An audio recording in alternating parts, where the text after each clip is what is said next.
Hello everyone, I am Niharika John Mehra and welcome to the English Workbook. This session is a very important session. आप में से जितने students हो जिसको बहुत टाइम लगता है रीडिंग करने में, now this is for you all. This is how आप स्किमिंग करते हो. स्किमिंग है क्या, फायदे क्या हैं, करते कैसे, मेन तो करते कैसे हैं, वो पूरा सब कुछ मैं आपको इस वीडियो में करवाने वाली हूँ. I am also going to give you an exercise and show you how it is done. Okay, so जल्दी से रेडी हो जाओ. और इसके पहले कि हम आगे बढ़ें, there are two updates for you all.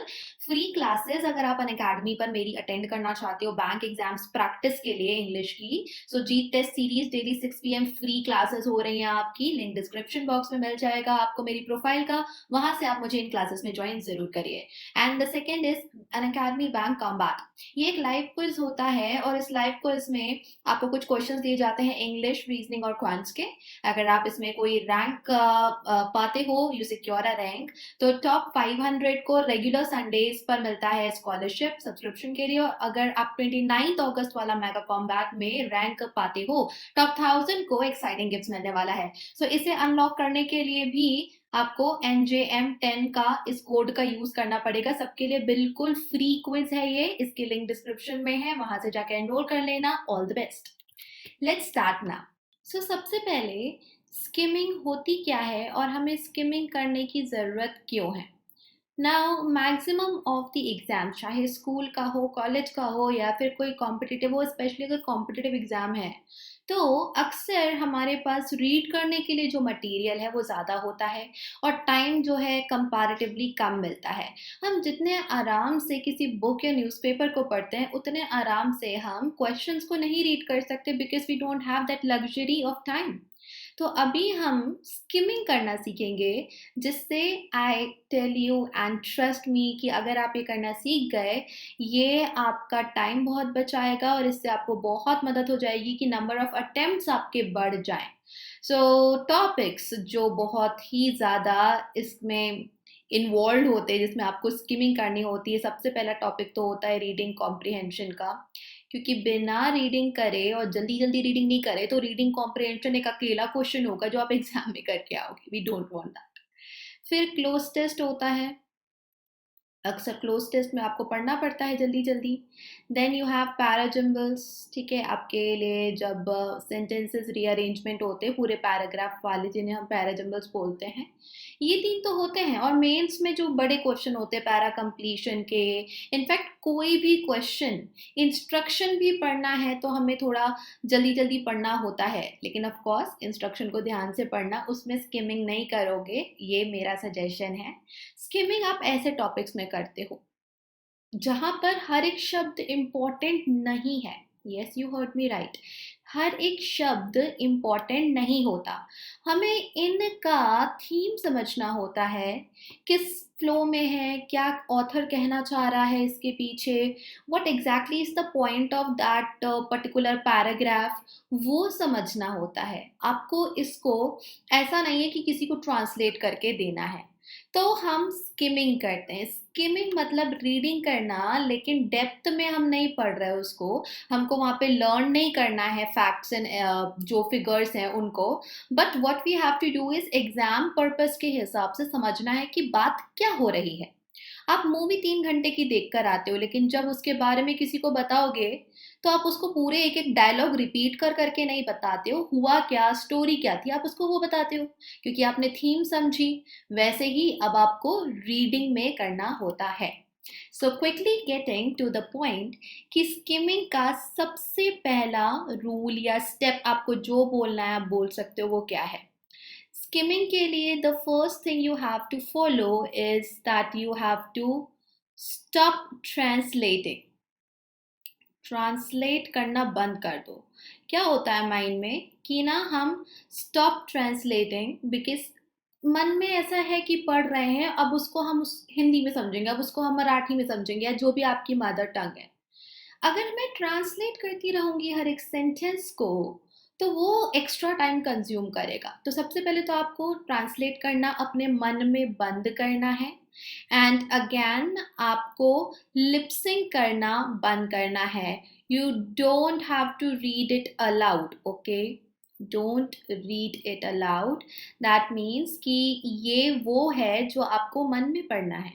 अगर आप ना बहुत प्रोनाउंसिएशन में बिजी हो गए या थोड़ा आपके लिप्स का मूवमेंट, और ऑफ कोर्स एग्जाम में तो जोर जोर से कोई नहीं पढ़ेगा, लेकिन जो लिपसिंग हो रही है वो भी नहीं होना चाहिए, आप इसको मन में पढ़ो। So the third thing will be कि आप क्या कर रहे हो, you are using eye movements. आप आई मूवमेंट्स का यूज कर रहे हो और उसके थ्रू स्कैन करते हुए पढ़ रहे हो, ठीक है। कई बार आपने ये करा होगा और मैं बताती हूँ कहाँ करा होगा। आप ट्रेन से, बस से कहीं जा रहे हो, कार से कहीं जा रहे हो, okay, you are not the one driving by the way, of course अगर कार या बाइक है तो आपने कई बार एडवर्टिजमेंट्स, बिलबोर्ड्स बड़े बड़े लगे रहते हैं, वो देखे होंगे। हम बहुत ही जल्दी से एक नज़र पड़ती है, हमारे पास ज़्यादा टाइम तो होता नहीं क्योंकि हम तो मूव कर रहे होते हैं, लेकिन हमने देखा एंड उसको बहुत सारी चीज़ों को एक साथ देख लिया। अगर सेल लगी हुई है कहीं पे, ठीक है, एंड कहाँ सेल लगी हुई है, कितना परसेंट है, कुछ कुछ इमेज उसकी हमारे दिमाग में आ जाती है, हम फटाफट पढ़ लेते हैं। हम एग्जैक्टली एक एक वर्ड करके उसको नहीं पढ़ते। बस वही है कि आपके आई मूवमेंट्स होने चाहिए, स्कैन करते हुए पढ़ना है। आपको उसको एक एक शब्द मन में जोर से पढ़ना नहीं है और एक एक वर्ड पर अटक अटक कर पढ़ना नहीं है। सो अगर लेट्स से ये आपका 5 लाइन है पैराग्राफ की, सो आप जब पढ़ोगे इसको तो आप थोड़ा थोड़ा यहाँ पे हॉप करते हुए, लाइक अ बनी, ओके, ऐसे पढ़ना है आपको। So the fourth point is you have to hop over here, in the sense that you have to jump. कुछ वर्ड्स को छोड़ना भी पड़ेगा, हम जंप करते हुए या हॉप करते हुए पढ़ते हैं। अभी जब मैं पढ़कर बताऊंगी सो आप भी मेरे साथ पढ़िएगा एंड कोशिश करिएगा कि थोड़ा सा जंप करते करते पढ़ें, क्योंकि ऑटोमेटिकली हमारी आईज उसको कैप्चर कर रही हैं, वो जो लेट्स से एंड लिखा हुआ है, तो आप उसको एंड नहीं पढ़ो, अपने आप आपके माइंड में वो एंड जो है वो फिट हो जाता है। So this is how our brain works, ठीक है। आप हॉप करते हुए, जंप करते हुए पढ़ोगे। आप कुछ वर्ड्स को स्किप कर सकते हो, okay, I will tell you what are those words जिनको आप स्किप कर सकते हो। जो भी नंबर्स हैं, ओके, कोई भी नंबर है, जैसे कोई ईयर हो गया या फिर किसी चीज़ का फिगर हो गया, डेटा हो गया, कितने लोग हैं जो इन्वॉल्व हैं, कितना किसी चीज़ का वेट है, any kind of a number आप उसको स्किप कर सकते हो। अगर आपको प्रॉपर नाउन्स दिए हैं तो बस एक नज़र मार लो, प्रॉपर नाउन्स को पढ़ने में ना आपको अटकना नहीं है, बिकॉज बहुत सारे प्रॉपर नाउन्स ऐसे होते हैं जो कि हम प्रोनाउंस नहीं कर पाते, उसका प्रोनाउंसिएशन बहुत ही डिफिकल्ट होता है या फिर ऑड हो सकता है हमारे लिए। कोई इंटरनेशनल न्यूज़ है, वहाँ किसी प्रेसिडेंट का नाम है जो आज तक आपने सुना नहीं, I mean it's very difficult and different कि उसको हम प्रोनाउंस करें। क्यों अटक रहे हो, हाउ डज दैट मैटर? नहीं ना, आगे बढ़ो, इसका कोई काम नहीं है इस वक्त कि मेरे क्वेश्चन को सॉल्व करने में मदद करे। अगर क्वेश्चन में अजीब सा नाम आएगा तो आपका ब्रेन बता देगा कि अजीब सा नाम हमने पैरा वाला जो पैरा था उसमें पढ़ा था, है ना। अगर कोई फिगर आएगा तो आसानी से आप क्रॉस चेक कर सकते हो, आपके क्वेश्चन में जो फिगर है, ऑप्शन में जो फिगर है और जो पैराग्राफ में फिगर है, फिगर तो आराम से दिख जाता है। सो नंबर्स हो गए, प्रॉपर नाउन्स हो गए, एग्जाम्पल्स हो गए, आप ये सारी चीज़ें जो हैं उनको स्किप कर सकते हो। इनफैक्ट जो एब्रीविएशंस के फुल फॉर्म है, अभी हम देखेंगे आज का जो आर्टिकल है उसमें एक है ऐसा, तो आपको पूरा पूरा नहीं पढ़ना है, आप उसकी शॉर्ट फॉर्म्स को पढ़ लो और अपने दिमाग में रख लो कि क्या बात है। वो बात जो है वो ऐसी है कि किसी के बेनिफिट्स बताए जा रहे हैं। लेट्स से इमेजिन करो कि आपके पास एक पैराग्राफ है जो कि हमारे इंडिपेंडेंस डे में हमारे वीर जवानों को याद करते हुए लिखा गया है, okay. So the passage talks about the great effort जो उन्होंने लगाए थे आज़ादी प्राप्त करने के लिए। So in that way you should only know about कि कितना ज़्यादा एफर्ट लगा था, कितना डिटर्मिनेशन लगा था, और ऑथर ने वो बताया है। अपने हर एक के नाम को थोड़ी ना याद रखना है यहाँ पर। You may know some name already, but try to understand the theme. ये पैसेज बता क्या रहा है इन शॉर्ट, है ना। यही टारगेट के साथ आपको पढ़ना होता है। The sixth point I would say is don't stop on just one word. Okay, let me put it this way. अब फिर से अभी तो नामों में, लेकिन there might be some words जो कि एडजेक्टिव है, वर्ब है, एडवर्ब है और शायद वो आपको नहीं आता। Maybe that word is very new to you, या आप भूल गए उसका मीनिंग, आपको आता था। अब ये क्या होता है ना, इससे बच्चे अटक जाते हैं और क्या करते हैं पता है। लेट्स से यहाँ पर एक वर्ड है जो कि है वैक्स, VEX, वैक्स। ओके, नहीं पता उसका मीनिंग। अब यहाँ पर सेंटेंस पढ़ा, यहाँ पर फुल स्टॉप था, इतना सेंटेंस पढ़ लिया, अभी भी दिमाग में फंसा हुआ है। वैक्स का मतलब तो आता था, क्या है याद नहीं आ रहा, याद नहीं आ रहा, याद नहीं आ रहा। और फिर क्या हुआ कि आपको वापस से वो लाइन पढ़नी पड़ी। वो होता है, दिस इज समथिंग जो नेचुरली होता रहता है अगर हमें स्किमिंग करते नहीं आती है तो। It's okay, move on. आपको जो नेक्स्ट लाइन है या फिर आसपास की बातें हैं उससे हिंट मिल जाएगा कि बात क्या हो रही है। वैसे भी हमें इसको किसी को स्पीच की तरह लर्न करके सुनाना नहीं है, राइट? तो ऐसे में आप अटको मत। कोई वर्ड का मीनिंग भूल गए या नहीं आता, आप आगे बढ़ो। अगर आप अटक गए तो फिर आप री रीड करोगे और उसमें एक्स्ट्रा टाइम जाएगा। सो ये सारी बातें जब आप ध्यान में रखते हो, आप स्किमिंग कर रहे होते हो और वो आपको क्विक रीडिंग, फास्ट रीडिंग में along with understanding the maximum thing मदद करता है। ओके और ये चीज एक ऐसी है कि आप एग्जाम में जाकर बोलोगे कि हम कर लेंगे तो नहीं होगा। You will have to practise it daily. जब भी रीडिंग कॉम्प्रिहेंशन कर रहे हो, जब भी एडिटोरियल पढ़ रहे हो, पहली बार आप स्किमिंग करते हुए उसको पढ़ सकते हो, दूसरी बार आराम से पढ़ो जब आप उसमें इडियम्स नोट डाउन कर रहे हो, फ्रेजल वर्ब्स या वोकैबुलरी नोट डाउन कर रहे हो, जब भी आप मॉक टेस्ट दे रहे हो, जब भी आप क्लासेस में क्वेश्चन सॉल्व कर रहे हो। Skimming will this thing will become sharper along with time। तो ना आपको इसकी प्रैक्टिस चाहिए होगी। ऐसा एक बार में आने वाली चीज नहीं, because it is a skill which you will have to inculcate and develop. Okay, तो इससे पहले कि मैं आपको एक पैराग्राफ दूं, just want share some things जो कि अनअकैडमी सब्सक्रिप्शन से रिलेटेड है। तो अभी आपके लिए अगस्त में बहुत सारे ऑफर्स हैं। Now these are the offers जो आप अवेल कर सकते हो अगर 1 ईयर या 2 ईयर का सब्सक्रिप्शन ले रहे हो। एक्स्ट्रा मंथ्स आपको मिल रहा है, जैसे 1 ईयर है तो टोटल 14 मंथ्स मिल जाएगा, अगर 24 मंथ्स का है तो आपको 28 मंथ्स मिल जाएगा। This is August offer for bank category. इसी के साथ दूसरी कैटेगरीज के साथ में आप bank plus SSC, bank plus RBI लेते हो तो उसमें भी आपको एक्स्ट्रा मंथ्स मिल रहे हैं। मेरे बहुत सारे कोर्सेज आ चुके हैं, आने भी वाले हैं। देर आर बैचेस जो कि 18 अगस्त से शुरू हो रहे हैं। तो अगर आप पूरी तैयारी, पूरी प्रिपरेशन बस एक ही पॉइंट से करना चाहते हो, prelims, mains, descriptive, GD, interview, everything, quizzes, doubt clearing sessions, it's one stop जो कि है अनअकैडमी बैंक एग्जाम सब्सक्रिप्शन। आप ये सब्सक्रिप्शन लीजिए। ये सब्सक्रिप्शन में आपको ऑप्शंस मिलते हैं मंथ्स के, और कोड है NGM10। Now you can use this code और इसके थ्रू आप मैक्सिमम डिस्काउंट पाओगे। Link is in the description box, so make sure कि वो लिंक जो है आप यूज करो एंड सब्सक्राइब करो जल्दी से। अभी तो एग्जाम शुरू हुए हैं, you will definitely need this subscription along with free classes. ये बहुत हेल्प करते हैं। तो आगे बढ़ते हैं और स्किमिंग करते हैं। सो ये एडिटोरियल है द हिंदू का और इसरो का हॉट टॉपिक है। We all might be knowing about it, news में सुना होगा एंड आप में से कईयों ने पढ़ा भी होगा। But I will teach you how to skip, just like reading. मैं तो रीड आउट करूंगी ताकि आप लोग सुनो, क्योंकि वीडियो में ब्लैंक नहीं छोड़ सकती मैं।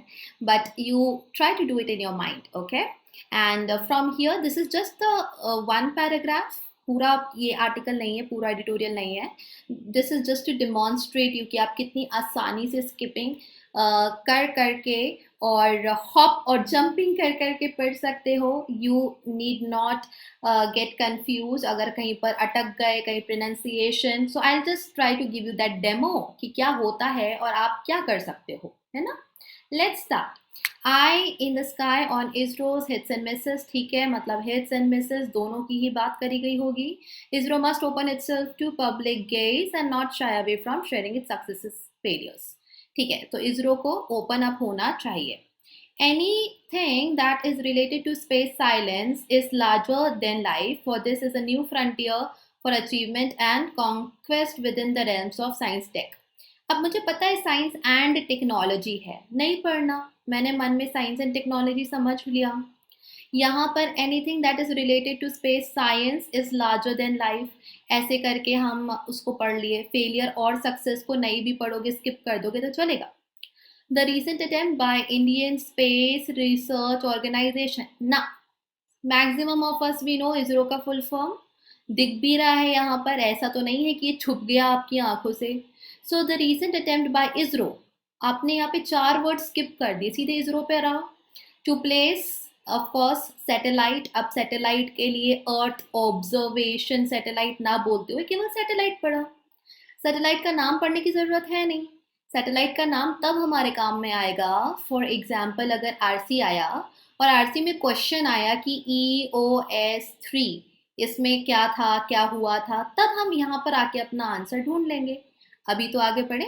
सैटेलाइट इन अ, अब देखो अभी एक टफ वर्ड आया, इन अ जियोसिंक्रोनस ऑर्बिट.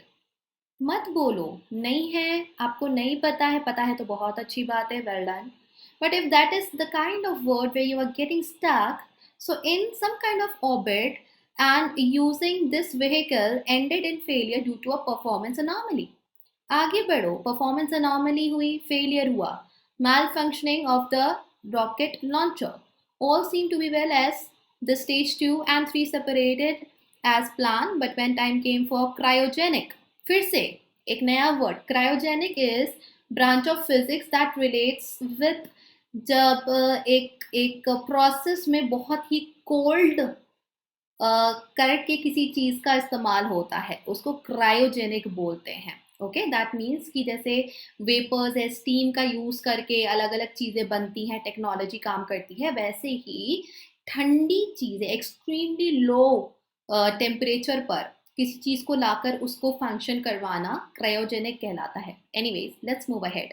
ये तो मैंने आपको बता दिया, बट अगर आप अटक गए, इमेजिन करो. सो हम यहाँ पे इससे आगे बढ़ें कि कोई टेक्निक है, जो भी टेक्निक है थर्ड स्टेज की, but when that stage came there appear to be a disruption. अब डिसरप्शन हुआ, कैसे हुआ, किसका हुआ, आप इसको स्किप करते करते पढ़ो, लेकिन डिसरप्शन हुआ ये तो पता चल गया ना. This was main disruption in telecast, which had been showing a view of the control panel. The camera veered towards troubled faces, discussion and probably efforts to salvage the mission. यहाँ पे कुछ डिसरप्शन हुआ. अब इतना से इतना जब हमने पढ़ा, वी गॉट टू अंडरस्टैंड कि एक रीसेंट अटेम्प्ट था, वो फेल हो गया क्योंकि थर्ड स्टेज पर जाकर कुछ डिसरप्शन हुआ. आपको हर एक लाइन को ट्रांसलेट करके ना किसी को बताना है, ना आपके खुद के काम का है. Imagine if this comes in your RC or close test or parajournal. Finally, doctor के सिवान, अब इनका आपको चेयरमैन जो है उनका टाइटल पढ़ने की जरूरत नहीं, आगे बढ़ो. सो सिवान, के Siwan announced in short sentence, ठीक है, शॉर्ट को स्किप करो, इन सम वे कि mission could not be accomplished, उन्होंने बोल दिया नहीं हो पाया. स्पेकुलेशन में run rife about the reasons. After many successful launches, ISRO had fewer launches in pandemic. During pandemic, then this particular launch had originally been planned for this date. बस this date, आपको अटकना नहीं है पूरी date पढ़ने में. And was called off, मतलब ये जो था वो पहला होना था और उसके बाद में उसको called off कर लिया. That is, उस समय वो कैंसिल हो गया because of technical glitch. बस टेक्निकल ग्लिच है, समझ गए ना, बहुत बड़ी बात है. कब हुई थी? a few hours before the launch, a few days before the launch. अब ये पढ़कर अभी तो आपको अगर एडिटोरियल समझना है तो पढ़ो, लेकिन एग्जाम में ये सब चीजें एक्स्ट्रा बातों की इतनी वैल्यू नहीं होती है. It is also to be mentioned that cryo engine in question of a Russian design originally, unlike that of the other rocket which is indigenous. Okay, it is also to be mentioned कि ये वाला जो है, ये वाला engine question में है ना.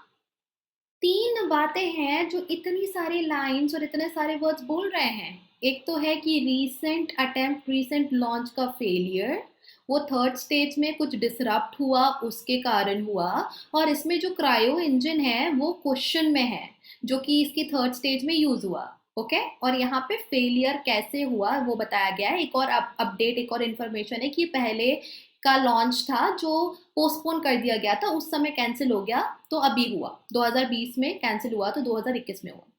Now you should just get the idea in a nutshell what exactly your passage is trying to tell. Author यहाँ पर हमको एक नरेशन दे रहा है, एक इवेंट के बारे में बता रहा है जो कि रिसेंटली हुआ, और उस इवेंट पे क्या क्या डिटेल्स हैं, क्या क्या हुआ वो बता रहा है। This is how you scheme.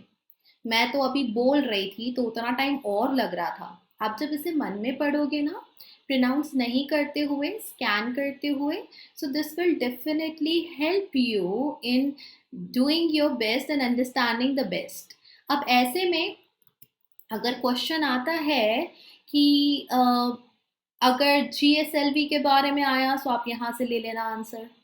Statement क्या थे चेयरमैन के, चेयरमैन का क्या कहना था, अब आपने पढ़ लिया एक बार, सो यू नो कि चेयरमैन का नाम इधर है, तो उनका जो भी कहना था वो इस पोर्शन में पाया जाएगा। अब आरसी में क्वेश्चंस जब आप पढ़ लेते हो, उसमें से कीवर्ड लोगे, और बस जहां पर पैसेज में आपको ध्यान है कि अरे हमने ये लेटर पार्ट में पढ़ा था, तो वहां आकर आपको आंसर उसका मिल जाएगा। तो इस तरीके से स्किमिंग करना सीखो, प्रैक्टिस करो। पहले बार में एकदम से बहुत स्पीडीली तो नहीं पढ़ पाओगे, but over a period of time slowly slowly वो हो जाएगा। So that's it for today's video. Thank you so much. That's a wrap. Thank you for watching. Make sure to subscribe the channel, hit the bell icon and like और share करना ना भूले. I'll be seeing you soon. Till then, take care.